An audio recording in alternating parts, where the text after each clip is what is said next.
You're very welcome. It's episode 111 of The Shortlist. I'm Johnny Campbell, your host for today's show and most of our shows, and I'm also the CEO and co-founder of Social Talent. And today's episode of The Shortlist is going to be dealing with a topic that I've personally been very passionate about for many, many years, and something that I've tried to sell or share with anyone who listen over the years, particularly in my earlier career in talent acquisition. But today, I think it's important for all of us who work in any organization or work with any people in an organization, particularly those who are in leadership. And that is, what is the purpose of a company's purpose? Yes, we're going to be talking about purpose on today's show. And for those of you joining us live, listening live on LinkedIn or YouTube, we'd love to hear from you. Join in the chat, the conversation. You can ask questions of our guests today or put in your own comments, and we'd love you to contribute. Those listening to the podcast, we'll put any links that we share in the show notes. And there are a couple of links I'm sure you'll want to check out in further detail. But let's get into the topic. Company purpose has become kind of a fashionable prop, so to speak, post-pandemic. Organizations have realized that they need one, but there's a growing trend towards the inauthentic purpose. Cobbling together a purpose that lacks substance is akin to building a house on sand. The unstable foundation simply won't support the positive impact you think it will. So what should companies do?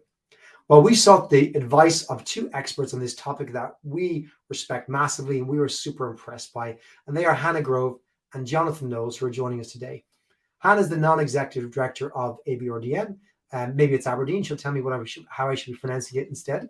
And Jonathan is the founder of Type 2 Consulting. And together, they recently authored the incredible article, What is the Purpose of Your Purpose? For Harvard Business Review, a link of which we'll share live for those listening live and in the show notes. And I encourage you to read that article. But we're going to be chatting today to give you an idea of the sense of that article and to talk about the findings. And we'll talk about the importance of purpose, the confusion around the term, what organizations and leaders need to do to build an authentic purpose, and how is this linked back to talent acquisition.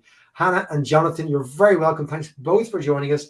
I'm going to maybe ask Hannah to tell our listeners and our viewers a little bit about where we find you today, what your own background is, why this topic is purposeful for you. And Jonathan, I might hand over to you after that to get your opinion. Hannah. Great, Johnny. Thank you so much. And we're really delighted to be here with you today. So I am joining you from the wilds of New Hampshire. In fact, if you looked out the window, you might even see some bear and deer. In terms of my own background, I suppose the best way to describe is I'm a recovering chief marketing officer. I spent 23 years in financial services, primarily within a large publicly traded US and in fact global firm called State Street, which is essentially an asset manager and asset servicer. And I retired during the pandemic and sought a non-executive director career, and delighted to be on the board of Aberdeen PLC, as well as on the advisory board for Irrational Capital.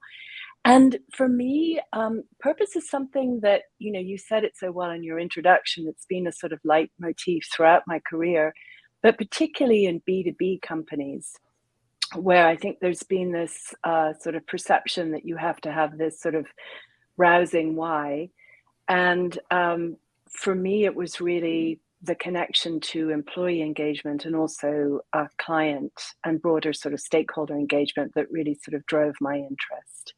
So that's been the sort of foundation for me to explore this further. Jonathan.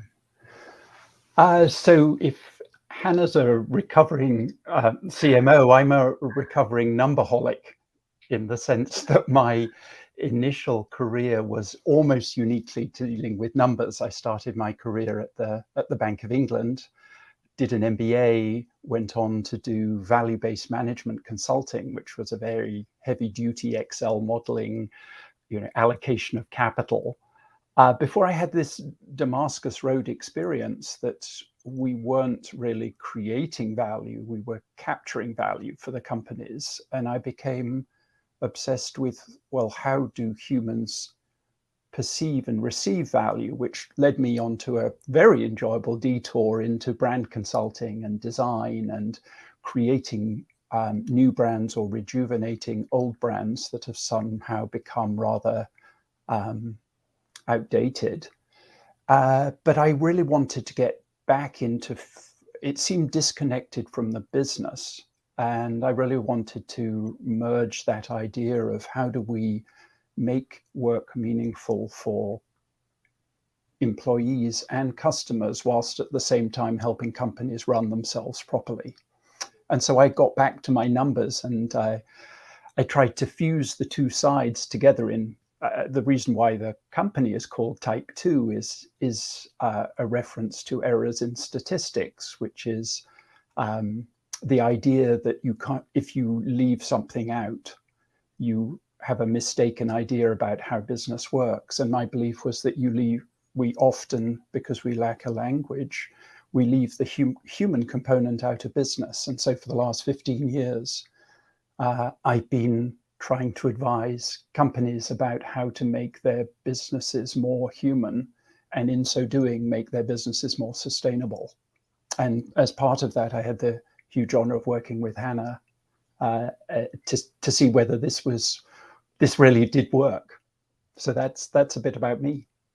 In terms of that idea of bringing the human, I'm also going to share with our audience that Hannah used to rub shoulders with the likes of U2 and the Virgin Prunes in her punk rock days on the streets of Dublin City, where I'm broadcasting from today. But that might be the topic for another conversation, another follow-up podcast a different day.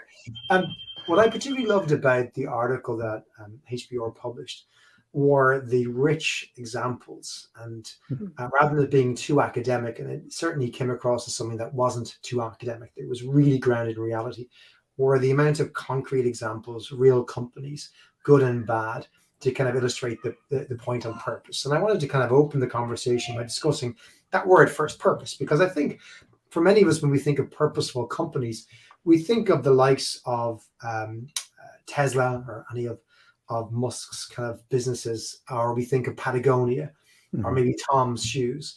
And we think of these organizations, and it's quite obvious this kind of, they're saving the world, saving the planet, or healthcare companies might have great purpose. Right, Hannah, you touched on it when you said B2B companies perhaps struggle with that. Talk to me about the definition of purpose that you and your co-authors defined in the article, perhaps how it's a little bit different to that traditional save the world, or perhaps it's broader than that save the world purpose that many people might think of. Yeah, I mean, I'm happy to kick off, and then Jonathan, sort of hand over to you. I think for us, it began with, as you said, Johnny, the sort of definition of purpose, because I think it's become very conflated between that which we define as individuals, a purpose, our individual sort of whys, and how companies express purpose. And I think there's almost, and Jonathan and I have talked a great deal about this sort of anthropomorphization of companies as sort of human living, breathing entities, and needing to have a why or North Star. And I think the first thing for us in the work and in the article was to break down that there are in fact 3 different types of whys that might drive a purpose, and that it doesn't always have to be this sort of North Star or sort of rousing why. And I think, it's interesting, Johnny, I give Social Talent great credit, because I would say you have a very good and clearly defined why around, I think it's sort of great people deserve to work for great companies. And I think it's incredibly clear, and it's inextricably linked to the strategy. And if I can sort of hand over to Jonathan to sort of parse that a little bit more in terms of those 3 types of whys and how we defined it. Yeah, so as Hannah said, I think in some ways we we owe a debt of gratitude to Simon Sinek, in the sense that he elevated the idea of why, but in doing so, he absolutely provided the wrong kind of framework, because he defined your why in opposition to your how and your what. He said people don't care about your what, they don't care about your how, they just care about your why. So it's encouraged companies to feel that they have to define some world-changing, highfalutin purpose that may only be tangentially related to their business. And I mean, I hate to pick on Hellman's, because as a Unilever company, they come from the very best place, but how a mayonnaise company can decide that its purpose is tackling food waste is the poster child for this kind of thinking, that there's a nobility in making food taste good. And that is enough of a why. So we began from this idea that your why can actually come in three forms. There's purpose as in function. So the purpose of a can opener is to open cans. It doesn't need a higher why.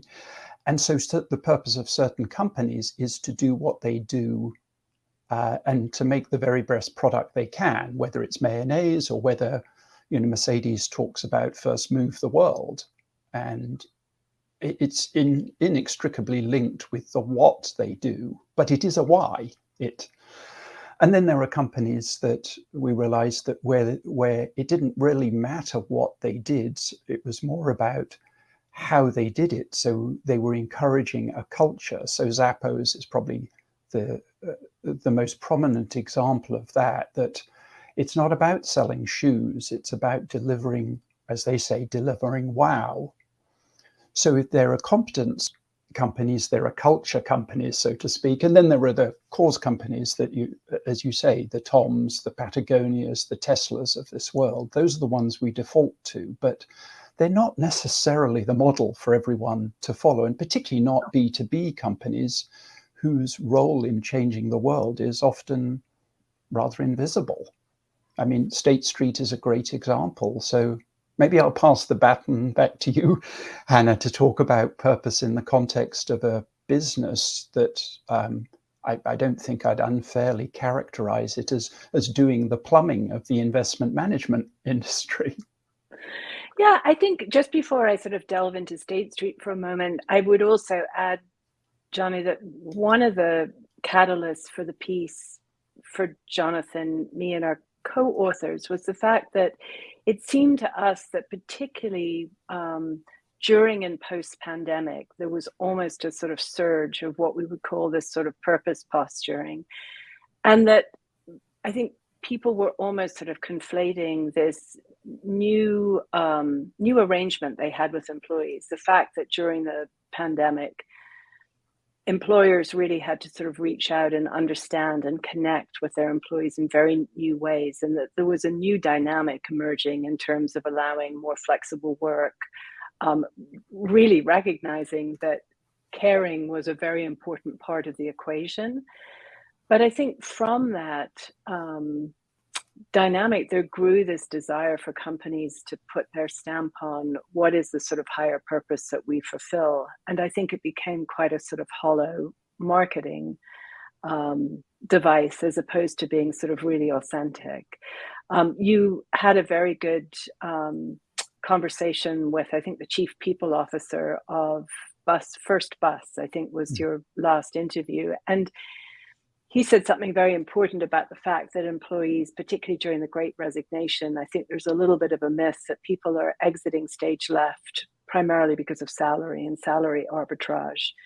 And while I'm sure that is a factor, I think what he pointed out, and I fully agree with, is I think the biggest reason people leave is because of a misalignment around culture. And I think one of the things that Jonathan and I really wanted to land in the piece is if you have that gap between that which you espouse, this higher cause externally, and what it is that you actually do and how employees experience that, that can be very, very damaging. And we've got examples of that in the piece. I think as it relates to State Street, which, as Jonathan said, is a B2B company. I mean, its clients are large mutual funds, asset owners, insurance companies, etc. I think for us, it was to define a purpose that was rooted in our strategy, which was to create better outcomes for the world's investors and the people they serve, recognizing that if anything, we had something of a backstage role, but a really important role, and to rally people around that and understanding what that underlying client experiences as a result of what State Street does.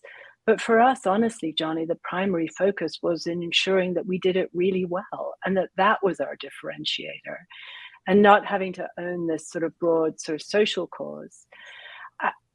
I think the other sort of important thing that I would say is that having a competence-focused purpose, which is often the realm that B2B companies find themselves in, doesn't mean that you can't take a stand on a social cause, but it has to be real, it has to be authentic, and it has to be permeated throughout your policies and procedures. It can't just be a sort of knee-jerk reaction. And I think in summary, what we have seen during and post-pandemic is a lot of window dressing, and perhaps to some extent using purpose as a way to tick a box from an ESG perspective. And we would say that's not a good route. I love that reference to authenticity. I know the article closes with a reminder that, you know, there's a couple of words that we're going to probably permeate the next decade of business strategy. And you remind me a little bit of, you know, to compare two examples, one that was referenced in the piece and one perhaps I referenced myself. You know, we look at Phil Knight and Nike, and Nike's taken a stand on many political issues over the years, consistently, every year, always. It's been a thing. It's not always in their marketing and media and messaging, but it's known, and it's been known from day one that this is what Nike does and the way that the board acts. And then you gave the example of, I think it was Pepsi, and they put out an advertisement a couple of years ago, 4 years ago, that really just didn't work, trying to, again, tap into social issues, and, you know, but it was very marketing and glossy and everything else. And I'll put a link of the YouTube video, the full video with one of the Jenners in that as well. And it really just, to me, contrasts the issues, you know, where you can use high production marketing and gloss around a public social issue, as Nike has done in the past. It's extremely authentic and consistent. But then you see a company just going, let's jump on that bandwagon. And I'm not saying that's what Pepsi were intending to do, but certainly how it's perceived by many, and it goes wrong. As opposed to, when you think of B2B, you remind me of an organization. I recently did a case study on this organization. It was mentioned in your article, and I was on a program in New York recently, and we went through 2 days of examinations of different cultures. And the one we looked at was Bridgewater, which you reference in the article. I hadn't come across this. I hadn't been familiar with this case study. And for those who don't know Bridgewater, and perhaps Hannah or Jonathan might explain them a little bit better. Again, a company that most people won't be interested in, you know, asset managers, and essentially not a sexy company for the perspective of most people on the street, but they have an extremely different approach to culture and purpose that isn't about saving the world. It's a way of thinking, let's say. It's a way of aligning to someone's values that works as a really, really strong magnet for a certain type of person to work for the organization, and a really, really strong, on the upside, repellent for those who are just not a good fit for their culture, and has consistently worked extremely well. And what hit me about that, not only just to kind of highlight a company that's really consistent, and it's a purpose that's consistent with the type of business they are, and it's extreme transparency, a radical candor type culture that's focused on data, and data drives decisions, which, when you think about an investment manager managing a hedge fund and making financial decisions, you want to remove all of the non-data driven decision making, which is so prevalent in that industry. And so therefore it really aligns, and it brought me to the point, one of the points in the article, which was the alignment to strategy, which I think is also interesting. So, you know, there's lots to, I'm commenting on about 3 issues here, but maybe if I come to a question, maybe Jonathan, I'll put this question to you. When companies do it wrong, when they go down the direction that PepsiCo did a few years ago, Nestle have done in the past, and they've had to backtrack, what's driving that, do you think? When you observe all the companies that seem to make the mistakes, what's motivating them? What are the typical mistakes they make? How can you learn from those mistakes? Yeah, it's a great question, Johnny. I differentiate those who are well-meaning, and I put Pepsi and Nestle in that camp, where the motivation is consumer interests are changing, we need to stay relevant, let's show that we understand the zeitgeist. And those companies, they may execute it poorly. And by the way, if listeners do go to the Kendall Jenner video, watch for the moment. It's absolutely classic, where Kendall Jenner, as she emerges out into the street, hands off, I think it's her wig, to an African-American assistant. So it's absolutely classic. Here is an execution that is supposed to be about solidarity and support, and yet, the behaviors demonstrated in, it's like a half a second clip in that, and it reveals that Pepsi was not, was just misguided. They did not get this zeitgeist, but I don't think they were cynical. And I think there are companies that are cynical about this. And as you know, the article calls out the tobacco companies, particularly BAT and Philip Morris, for absolutely jumping on the purpose bandwagon and both promoting this idea that they're contributing to a better future. And when what they're really trying to do is just promote the next generation of smokeless, addictive substances. So I begin by contrasting those who really want to just be relevant, but don't understand that they, in this particular issue, they're not Nike. Nike had, sport is the way for many underprivileged kids to literally get out of the back streets and make a success. And the story I love on this was, I think a while ago, it was Barcelona. Messi, when he was doing, I think it was a UN goodwill tour to Africa, he was stunned by the number of African kids who were wearing probably knockoff Barcelona shirts, but with Messi on the back. And I think he then arranged for a reverse sponsorship deal between Barcelona and UNICEF, where Barcelona paid UNICEF to put the UNICEF logo on their shirt.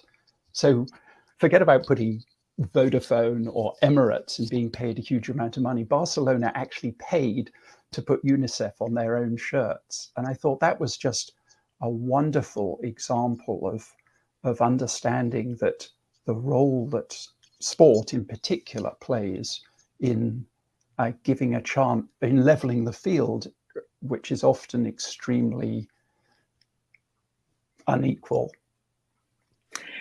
Yeah. If I could just sort of pile on in terms of where companies make a footfall, I think one of the number one symptoms that Jonathan and I identified is when you might be going off-piste on purpose, is when you relegate the task of purpose to the marketing department. Now, that might sound counterintuitive from a CMO where, my stock and trade was to grab as much as possible. But I think in doing that, it is ignoring a very important facet of purpose, which is something that Jonathan and Type 2 have long espoused, and that is that purpose needs to be inextricably linked to your business strategy. So when you park it with the marketing department, you're even if it's subconsciously, there's almost an acknowledgement that it is window dressing and a way to position and differentiate, when in fact, we would argue that purpose, when done properly, is a way to create alignment across a whole range of stakeholder agendas.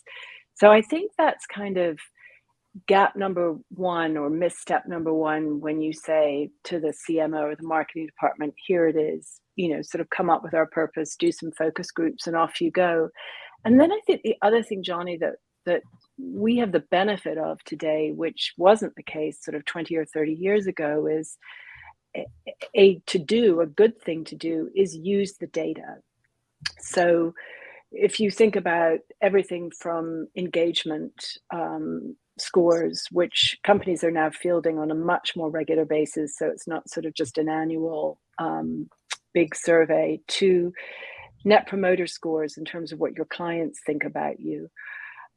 All of those things need to be sort of factored into the equation. So Jonathan and I would advocate for a multidisciplinary approach to purpose, and not to think of it as being synonymous with a brand or sort of, external perception, because that's where you're going to go down the wrong path. And, my favorite example, and it's so much in the news today, again, which is hard to believe, was the WeWork piece around, I think it's sort of elevating the world's consciousness. Well, I think we all know that the experience of an employee at WeWork was anything but elevating the world's consciousness. It was often sort of having to wake up the management team from a, party fest. And I think how that sort of manifests in culture is tremendously important. So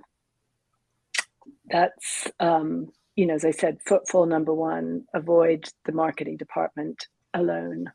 I love this, because the cynics who might think this is newfangled nonsense and this purpose crap, right? And do companies need this? I'd ask them to check out a reference you made that I hadn't seen before in the article, which I loved, which was the Johnson & Johnson Credo, which dates back, if I'm not mistaken, like some 70 or 80 years, and its language feels so modern. But to your point, Hannah, if you read that and you go to work in Johnson & Johnson, you're quite clear and, as you said, aligned on what we need to do, how we need to treat different people, the priorities you need to place. It does have the power of creating that real strong culture that's really aligned around the same values, the same motivations, the same priorities. And whilst it's a longer paragraph than your snappy one-liner that folks try and go for these days, it really encapsulates, and we'll share the link out on the chat here in the show notes. So it's in the article as well. If you already have that, you'll get a link from it. And I really, really think it just works really well to capture that broader alignment to strategy. And to your point, it's not just a marketing speak. It's quite obviously something that isn't written by marketing. It's written by a founder. It's written with consideration to the values that I imagine were already in place at the time in Johnson & Johnson. It wasn't written before the company was formed. The company was running a long time. But your point around and I'll remind everyone listening, if you haven't read the article, the three areas, and I like the way you summarize them as competence, cause, and culture. Cause, of course, being what most of us know, the Patagonia type example, but competence being more the Mercedes example that you mentioned, Jonathan, and culture being one that I think a lot of organizations aspire to, around the intent which folks run their business. It reminds me a little bit of a book I read a while ago on this subject. I don't know if either of you read it, by Aaron Hurst, on the purpose economy. It's about 6-7 years old, and in that he framed it as personal, social, and societal. Again, a different angle, but same idea of breaking it up. And at the same time that book came out, I'd watched, if you remember, Anne Hathaway and Robert De Niro were in The Intern. Yes, I use that as an example for those in the recruiting profession to understand what drives people, and I related to that because in that was an example of somebody who went to work for a big faceless company that Anne Hathaway was the CEO of, and this was De Niro, who was a retiree, who was, if you remember, his wife had passed away. Don't want to spoil the ending for those who haven't seen the movie, but he took this job, and in taking the job, the purpose he realized was social. It was a place where people felt that they needed him and he needed them, and he found his group of people, somebody who actually was every day going, where's my colleague, because I need them. And it struck me as that's not the type of purpose people think about. It's not the kind of, it doesn't sell goods. It's not the big thing you put on your perhaps your career site, but it's really important for people. It's back to that culture piece. It's kind of going, you might just want to work with really good people and have that sense of community and family, irrespective of what the product is, or whether you're changing the world. It's just that I want to work with these really good people. That's the purpose I get out of my job. And in that, folks, when they're trying to think of these different ways of positioning, let's say, an organization as an employer to either, attract new talent, retain the existing talent they have, motivate the talent that they have. If you're looking at your own purpose, and those listening today and watching today who might say, gosh, ours is just completely out of whack and we don't know what it is. And I met with one of our customers recently who's in a very senior executive position. And I asked her, how are you doing with hiring? And what's the messaging around EVP and purpose? And she said, nobody knows. Nobody knows why they work here. I can't tell you why somebody should work here. I said, how's that working out for you? She goes, it's a disaster. Attrition has gone through the roof. We can't recruit folks. But if you're at that point where you're like, okay, I agree with Hannah and Jonathan, I got to fix this. And I get that there's three types. What are the steps that one would take? And what's the framework you recommend that if you're in an organization, you're an executive in particular, you can say, these are the things to do, or these are the steps to take to get you towards, hopefully writing that purpose or coming to that purpose that you can then communicate out to stakeholders involved in your business. Shall I take this one, Hannah? Well, there are 5 steps that we put in the article, so I won't go through them all in sequence, but I'll highlight 2 of them. The first is to recognize that your purpose can come in these 3 forms. So get out of the what, how, why mindset and into the competence, culture, cause mindset, and then think about your 4 business agendas that we again put in the article, because the goal, as Hannah said, is to achieve alignment between 4 things. You want to generate demand from customers, because without customers you don't have a business. You want to have employees really feel that their work is meaningful. You want to feel and behave in a way that is consistent, that is sustainable in the narrow sense of ecologically sustainable in the broader sense of ESG, and in the even more broader sense of this is a business that is seen to be socially legitimate. And then finally, obviously, you need to think about your business model, because companies exist, all companies only have one purpose, and that is to ensure their commercial sustainability. Companies are not people. They do not have a higher purpose, and I think that's where people, get into trouble. So the process of generating your purpose as a business is to say, well, what matters? What matters to customers? What matters to employees? What matters to our societies? What matters to investors?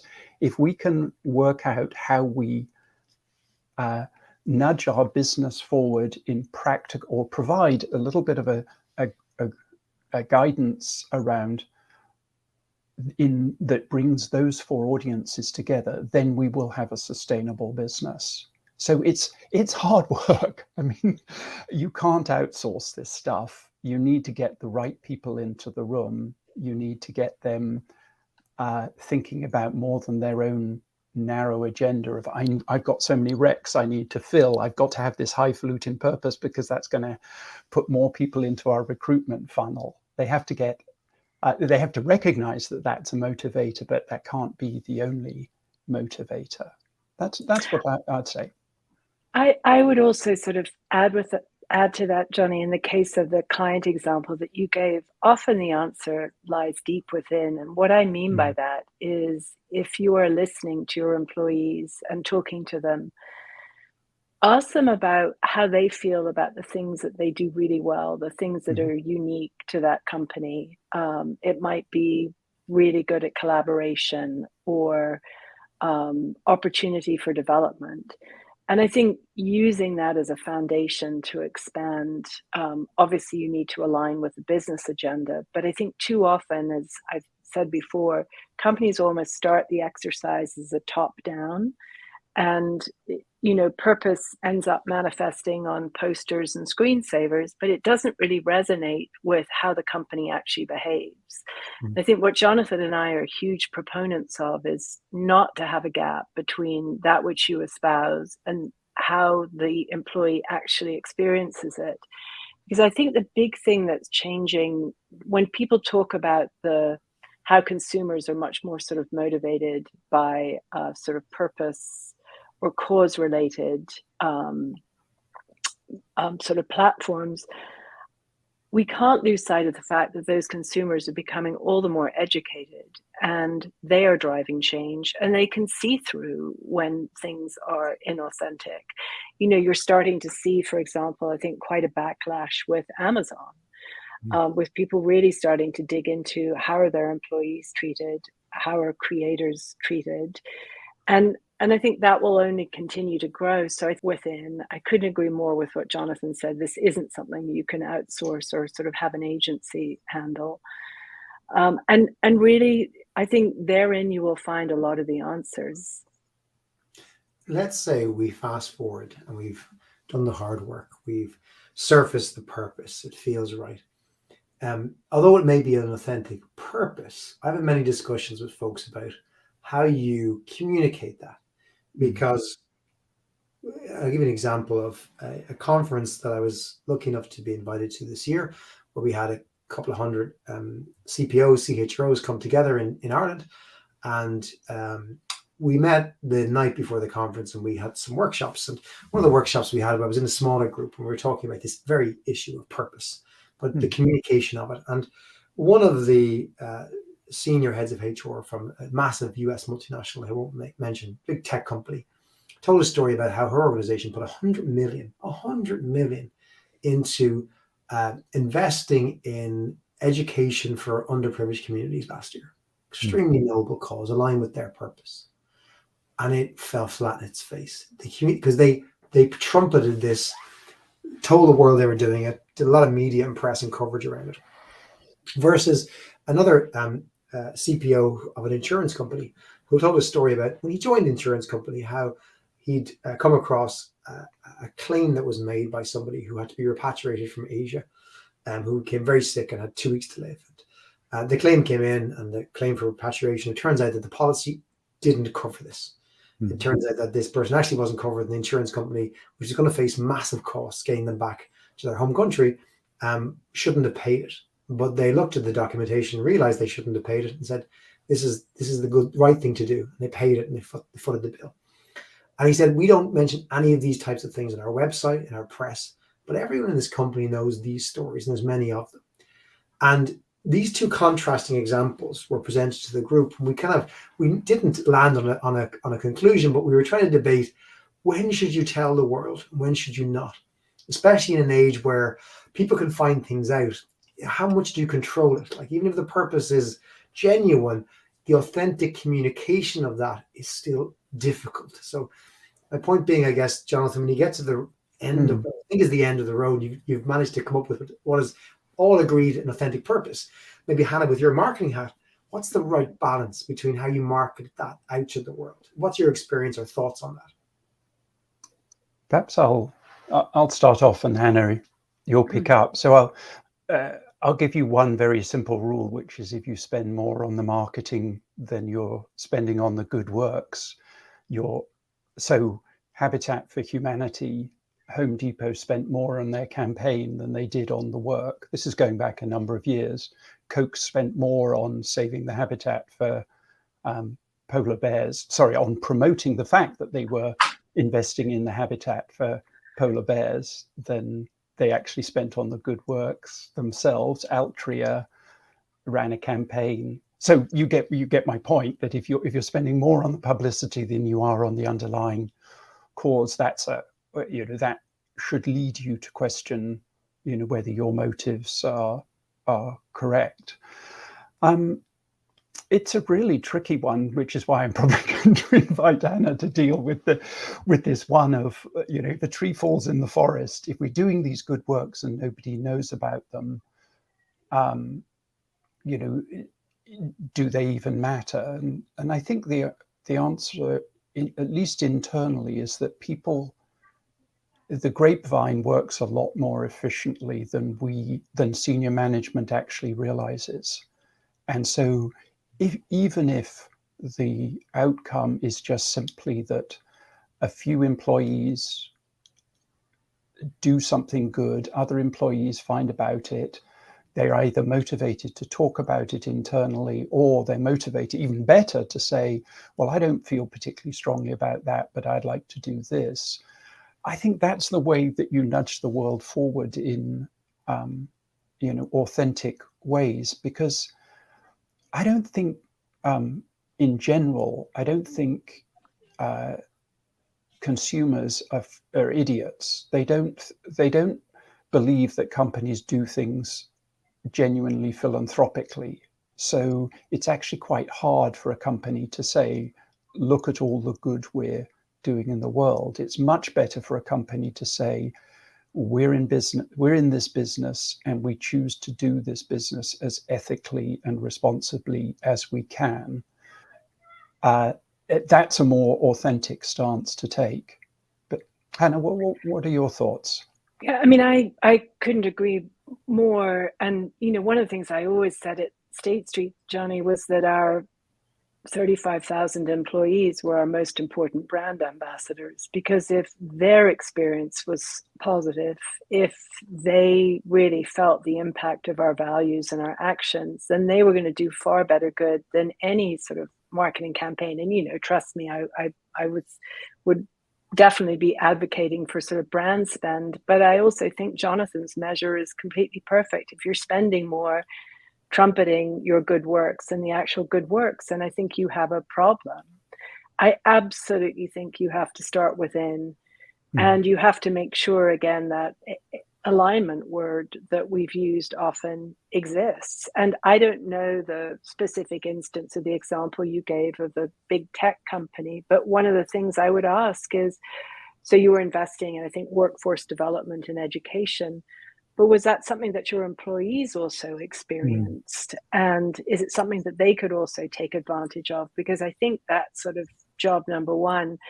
I have a pet peeve right now, not to get sort of super political, but with the sort of repeal of Roe versus Wade in the US, many companies have stepped up to say in states where abortion is becoming illegal that they will step in and help pay for travel costs. No, I think that's great, but is it really steeped in reality? And insofar as how many women would comfortably want to disclose to their company a very sort of personal decision? But then also, I would want to look at, how are your policies to begin with? How's your maternity leave? How's your paternity leave? How do those things really manifest? And I think what the preliminary research has shown is there is, in this kind of land grab to look like you're doing the right thing, is it actually sort of manifesting externally? So internally, excuse me. So I think that gap, I think starting within what you do well, how your customers experience it, how your employees experience, will ultimately manifest in a much more real purpose than anything that you might come up with, you know, on a whiteboard. I think the opposite is also true, in that anything negative, and to your point around, if you don't have the right maternity policies, your employees will tell the world quite fast about that, undermine the efforts, which I think the article points out. Whilst the benefits can be extreme, the negatives can be extreme in the same opposite direction. Yeah.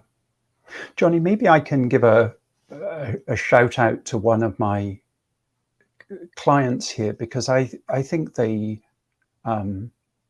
I'll leave them anonymous so that it isn't seen to be promotion, but they've devised this mechanism whereby, so they build industrial plants.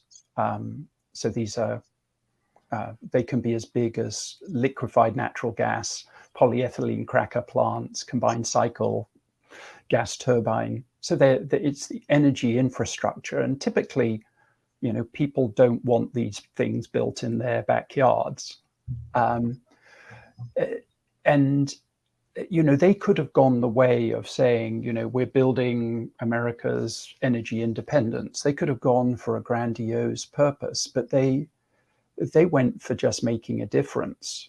And the mechanism, and this may be useful to some of your listeners, was that they, at the corporate level, they did a matching program, and they selected, it doesn't matter who they selected, but they actually selected United Way. But they left it to so they've got work sites, you know, maybe 30 different places, typically around the Gulf Coast and then down the Florida Panhandle. But they left it to the discretion of the local employees as to how which of the local charities the funds would be allocated, and they would co-work. So in certain communities, the people who were going to work every day, they knew what that community needed. Maybe it was help with, you know, alcohol and drug addiction. Maybe it was a communal space that the community needed so they could come together. So they build a pagoda in the middle of the sort of public park. Maybe it was a ramp on a community center. So they use their practical talents to make a difference. And I always thought that was just a really good way of you know, making it easy for people to make a difference. right where they were working. And I don't know whether that's relevant to certain of your the people listening, but the idea that you can sponsor something at the corporate level, but allow the manifestation of that investment or to be dictated by the people at the local level. I'm hearing a theme of through all this around purpose. It's kind of from the people and then through the people. It seems to be a good mantra. I can't believe we're at time. I'm going to move to ask you both for your tips. You can leave our audience and quickly shout out some comments. Alan Boyle has said he likes the Bridgewater example, that the principles or values help shape purpose. And Shirley O'Neill, intention and authenticity are the key. I think we'd all agree with those comments. So we are at the point, I can't believe already we're over time on the show. We could talk about this topic forever. I think most of our audience would relate to that because it's extremely important and it has so many layers. And as both of you have acknowledged, it's complex. It's not easy, but the best problems are the hardest ones typically to solve and the ones most worthy of solving. We ask every guest who comes to the show, all 110 previous episodes we've asked them. We're going to ask again of both of you today, but hopefully get 2 for 1. And what piece of advice would you give? And I'm going to ask Jonathan to answer this first. What piece of advice would you give to our audience or share with our audience that's either being garnered from your own experience through your own career, or it's been passed on to you by somebody else wise in their experience and career that you think is worthy and appropriate for this show to share with our audience today, Jonathan? Can I cheat? Because what Shirley just said just triggered a thought that I think is really important, but I'd also got one that I prepared earlier. So I do think, I'm just reading Shirley's comment, intention and authenticity are key. I think there's, so the piece of advice would be identify what you care about and what you're responsible for. So is the advice. So it's not enough. I mean, by all means care, but be responsible for changing things. So that may mean focusing the locus of your care on something quite specific. And the piece of advice that I'd previously prepared, which was, I think it was by another parent. So we've got 3 kids born within 4 years of one another. And I remember the person saying to me, do not assume that you will ever have more time than you have right now. And I thought, you're crazy. I've got a dog. I've got 3 kids. I have no time. And they said, exactly. And if you think that way, you will free yourself from this tyranny of, oh, well, I'll get to that tomorrow. I'll get to that tomorrow. And you realize you never do get to it. So let it go. I love the Frozen advice. Let it go. Yeah, very good. We need to burst into Love song. Any songs from your punk rock career or advice you give us? Listen, Johnny, I think actually my first piece of advice might relate to the punk rock career, and that is embrace failure. Don't be afraid to fail. The fact that I could barely string a note together, I think, was sort of an emblematic point of my punk career. But you try, you learn, and you move on. And I'm a great believer in fail fast, learn from it. And it's a piece of growth. And then the other piece that I think relates to Jonathan's advice that is really a huge thing in my life, which is, you know, we're here for a good time, not a long time. So really enjoy what you do and always be kind. Make other people's lives better. I think in corporations, you know, there's a school of thought that the tougher you are, the meaner you are, the better you are. Well, try kindness, because I think that can, at the risk of sounding like a Hallmark card, it can really change the world and change someone else's day. And so those are my 2 pieces of advice. And children, do not go into a punk rock career. It's not a good idea. My evening, by the way, will be spent this evening, you might appreciate, in Dublin at the 3 Arena for Gorillaz, who are tonight. Brilliant. And bands. So again, life's too short. You got to enjoy it. It's a Wednesday night, but heck, you got to go for it. Jonathan, Hannah, thank you so much for spending the last 45 minutes with us, sharing your insights and thoughts. It's an absolute pleasure. Love to do it again, and wish you both every success in your careers and lives. And yes, life's too short. There is no waiting for tomorrow. Just do it. As Mikey once said. Thanks so much, Perfect. Johnny. This has been huge fun, and love it. Thank you. And Agreed. thank you. Loved it, Johnny. Well, thank you. And thank you to our audience for listening and for participating as well, as always. It's been an absolute pleasure. We'll be back next week for episode 112. And next week, we're going to be doing a replay of one of our previous episodes, a fantastic episode. If you haven't listened to it, the wonderful Amy Bateman joined us to talk about tackling imposter syndrome in the workplace. And a quick shout out to Amy, who since appearing on the show a few months ago has had a fabulous baby boy, Harry. So congratulations to her and her partner on that. But Amy's going to be sharing her really personal insights on tackling imposter syndrome, which is such a huge issue for a lot of people out there. And if it resonates with you or someone you know, you got to be tuning in next week. You can join us live. That's 24th of August at 4 p.m. UK, Ireland time, 11 a.m. on the East Coast of the US, 8 a.m. on the West Coast, are dropping wherever you get your podcasts on Wednesday evening next week, 24th of August. Until then, take care. And don't forget the power of your purpose. You got to find it. Take care.